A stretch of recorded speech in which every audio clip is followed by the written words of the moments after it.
مگر خلیفۃ اللہ کی جو انتہا ہے وہ عملیت پسندی ہے، محدودیت نہیں ہے بلکہ وسعت ہے. اس میں کیسے کیسے یونس اور کیسے کیسے یوسف اور کیسے کیسے زکریا اور کیسے کیسے یحییٰ اور کیسے کیسے عیسیٰ عالم وجود میں آئے. اس بات سے فرشتے غافل تھے. اسی مخلوق کو جب خدا وسعت دے گا تو اس میں کیسے کیسے رنگ کھلیں گے، کیسے کیسے بوتراب ہوں گے اور کیسے کیسے محمد اور کیسے کیسے آپ کے امتی عالم وجود میں آئیں گے. اس بات سے عبادت کے نتیجے میں نہیں آیا، تابعداری کے نتیجے میں لایا. تو یہ اس بات میں ایک اور بڑا اچھا زاویہ کھل گیا کہ واقعی جب اللہ تعالیٰ فرماتے ہیں کہ جو میں جانتا ہوں وہ تم نہیں جانتے، تو واقعی وہ جو جانتے تھے تو وہ تو عارف ہوں گے جو وہاں پہ پہلے ہی عالم ارواح میں جو ہے موجود تھے، کیونکہ اللہ تعالیٰ کی تخلیق ایسے ہو ہی نہیں سکتی کہ وہ سوچ کے بنائے، کیونکہ وہ تو کن کا مالک ہے. وہ کن کہہ دیا اور اس نے جو ہے سارا تخلیق ہو چکی، تو وہ تو پہلے ہی ہو چکی تھی. بس اس کو جو ہے نا ایک سیکوینس دینی تھی تاکہ دوسری جو مخلوق ہے اس کے اوپر افضل جو ان کو بنانا ہے. تو ظاہری بات ہے ہر چیز کا عمل، وہی بات آ گئی کہ عمل جب کر کے انہوں نے دکھایا تو وہ جو ہے ایک اعلیٰ مخلوق قرار پائی. تو اس میں جو اعلیٰ مخلوق میں جو اعلیٰ لوگ ہیں بے شک انبیاء کرام ہیں، ہمارے نبی صلی اللہ علیہ وسلم کی ذات مبارکہ ہے. اور اس کے علاوہ ایک نیا زاویہ دیا کہ عرفان ہے، وہ جو عرفا ہے وہ اللہ کے. اور اس دن بھی آپ نے ایک بڑی اچھی مثال دی کہ حضرت موسیٰ علیہ السلام کے ساتھ جب ہمارے نبی کریم صلی اللہ علیہ وسلم کا مکالمہ ہوا تو انہوں نے یہی کہا کہ آپ کی امت کے جو علماء کرام ہیں وہ جو ہے بنی اسرائیل کے انبیاء کے برابر جو ہے ان کی حیثیت ہوگی. تو وہ واقعی وہ جو ایک اتنے بڑے عارف ہیں امام غزالی رحمۃ اللہ علیہ، تو ان کا ایک واقعہ بڑا اچھا تھا. تو ایسی ایسی نوازشات جب عالم ارواح میں ان کا ہاتھ وہاں اور بعد میں آ رہے ہیں 400 سال بعد، اب جو ہے وہ واقعی ایک وہ عالم ارواح میں یہاں سے تو ثابت ہو جاتی ہے تصرف. بالکل اسی کا کہتے ہیں ہمارے یہاں صوفیہ میں کہ تصرف ہے، یعنی کہ اختیار ہے، اختیار مصطفیٰ ہے کہ آپ لباس بشریت میں معراج میں گئے، عالم ارواح سے بلایا گیا. امام غزالی رحمۃ اللہ علیہ کو موسیٰ کلیم اللہ عالم ارواح کی دائرے میں ہیں، ٹھیک ہے، 2 روحیں ہیں اور ایک جسم ہے. یہاں پھر فضیلت محمدی ظاہر ہو گیا. بالکل یہاں پھر فضیلت محمدی ظاہر ہو گیا، گو کہ وہ ارواح موجود ہیں، 2 ایک نبی اور ایک عالم کی، مگر یہاں پھر فضیلت محمد صلی اللہ علیہ وسلم کا ظاہر ہوا کہ آپ کا وہ جو لباس بشریت کا ید اللہ والا ہاتھ ہے وہ پرنٹ ہو جاتا ہے جہاں چاہیں وہاں. بے شک یہی بات ہے. اور کیونکہ اس کے اندر کا جو کور ہے، روحوں کے اندر کا جو کور ہے وہ آپ ہی کا پرتو تو ہے، بے شک آپ ہی کا تو پرتو ہے.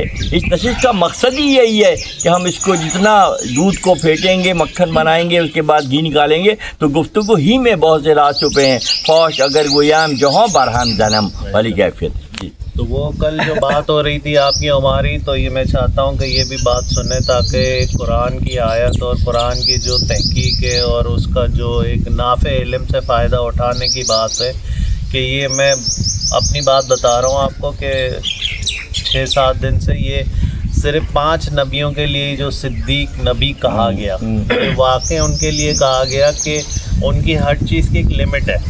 تو حضرت نوح علیہ السلام کو کہا گیا صدیق نبی ہے. صدیق مطلب تصدیق کرنے والا، اور تصدیق کیا کر رہے ہیں؟ وہ سراپا حقیقت جو کئی لوگوں سے آج تک ہڈن ہے.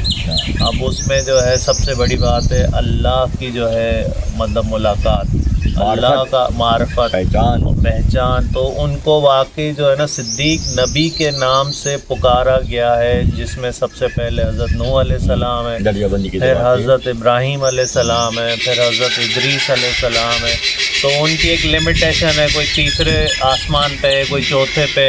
حضرت ابراہیم علیہ السلام کے لیے کہا گیا ہے کہ پوری جو ستارے، سورج، چاند، ان سب کا وہی کل والی بات آ گئی کہ وہ جو اپنا چھپ جانے والے اور اپنا فنا ہونے والوں کا جو ہے میں جو ہے اللہ اس کی قسم ہی نہیں کھاتا. کتنی زبردست بات کی انہوں نے، یہ ایک نئی بات بتائی نا انہوں نے کہ جو فنا ہونے والی چیز ہے اس کی تو اللہ آپ نے قرآن میں پڑھی ہیں. بالکل حضرت خلیل حق کا یہ بیان بھی پڑھا کہ لا احب العافلین، میں ڈوب جانے والوں سے محبت نہیں کرتا، ٹھیک ہے آپ نے پڑھا ہے۔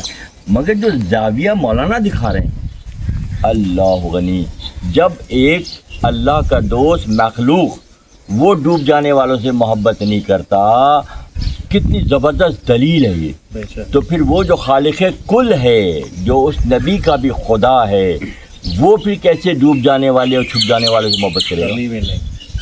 یعنی کہ آج رویہ قرآن کی ایسی مضبوط دلیل ہے، میں سمجھتا ہوں، میں نے کل رات کو بھی کہا کہ ربیع الاول کا مضمون ہی یہی ہونا چاہیے آئندہ۔